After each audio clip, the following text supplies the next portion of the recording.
Hero Uday Kiran. ఈ పేరు వింటే మన కళ్ళల్లో నీళ్లు తిరుగుతాయి. ఎంతో మంచి టాలెంట్ ఉన్న హీరో. కెరీర్లో ఎంతో ఉన్నతమైన స్థానంలో ఉండాల్సిన వ్యక్తి. కానీ జీవితంలో ఎదురైన సంఘటనలు ఎదుర్కోలేక మానసికంగా కృంగిపోయి ప్రాణాలను తీసుకున్న ఘటన తెలుసుకుంటే ప్రతి తెలుగువాడు కన్నీటి పర్యంతమవుతాడు. చిత్రం సినిమాతో వెండితెర అరంగేట్రం చేసిన ఉదయ్ కిరణ్ ఆ తర్వాత నువ్వు నేను, మనసంతా నువ్వే, కలుసుకోవాలని, నీ స్నేహం ఇలా ఎన్నో సూపర్ హిట్ సినిమాలను అందుకున్నాడు.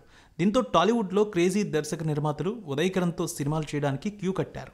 కొన్ని సినిమాలు మొదలై మధ్యలోనే ఆగిపోయాయి. కేవలం ఇంకో 10% షూటింగ్ పూర్తయితే సినిమా అయిపోతుందనుకున్న సినిమాలు కూడా మొత్తం ఆగిపోయాయి. ఒక మనిషికి ఇలాంటిది జరిగితే ఎంతటి మానసిక వేదన ఉంటుందో ప్రత్యేకించి చెప్పక్కర్లేదు.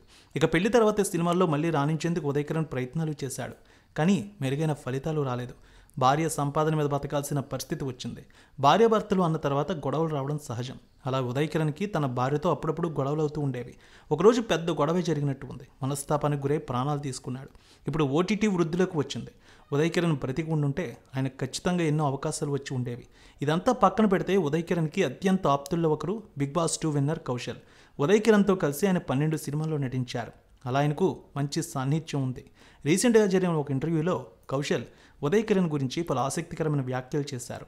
ఆయన మాట్లాడుతూ, ఉదయ్ కిరణ్ హీరో అవ్వకముందు నుంచి నాకు బాగా తెలుసు. చిత్రం సినిమాకి ముందు ఉదయ్ కిరణ్ జీవితంలో చాలా ఇబ్బందులు పడ్డాడు. అవన్నీ నాకు బాగా తెలుసు. బ్యాక్గ్రౌండ్ లేకుండా ఆ స్థాయికి ఎదగడం అనేది మామూలు విషయం కాదు. ఉదయ్ కిరణ్ చనిపోయి మంచి పని చేశాడని అనను. కానీ ఇలాంటి సమాజంలో బ్రతకడం కూడా వృధా అని నేను అంటాను. ఒక మనిషి జీవితంలోకి పైకి వెళ్తున్నా, ఒక మనిషి కెరీర్లో విజయం సాధించినా ఆ మనిషిని క్రిందకు లాగడానికి కొన్ని శక్తులు ఎప్పుడూ ప్రయత్నం చేస్తూ ఉంటాయి. అలా క్రిందకి లాగడం వల్ల ఆర్థికంగా వాళ్ళకి ఏమైనా లాభం చేకూరుతుందంటే అది కూడా ఉండదు. ఒక రకమైన ఆనందాన్ని పొందుతారు అంటూ చెప్పుకొచ్చాడు కౌశల్. ఇక కౌశల్ అయితే ఇంటర్వ్యూలో పలు విషయాలు కూడా తెలియజేశాడు ఉదయ్ కిరణ్ గురించి. ఉదయ్ కిరణ్ సినిమా ఇండస్ట్రీకి రాకముందే కౌశల్కి మంచి స్నేహం ఉంది. ఇద్దరు కూడా ఇండస్ట్రీలో ఒకసారి రాణించారు. అయితే కౌశల్ బిగ్ బాస్ ద్వారా ఎంత క్రేజ్ సంపాదించుకున్నాడో తెలిసిందే. ఒకవేళ ఉదయ్ కిరణ్ కనుక ఉండి ఉంటే ఇప్పుడు ఓటీటీలో అతను కింగ్ అయి ఉండేవాడంటూ కూడా చాలామంది అభిప్రాయాన్ని కూడా వ్యక్తం చేస్తూ ఉన్నారు.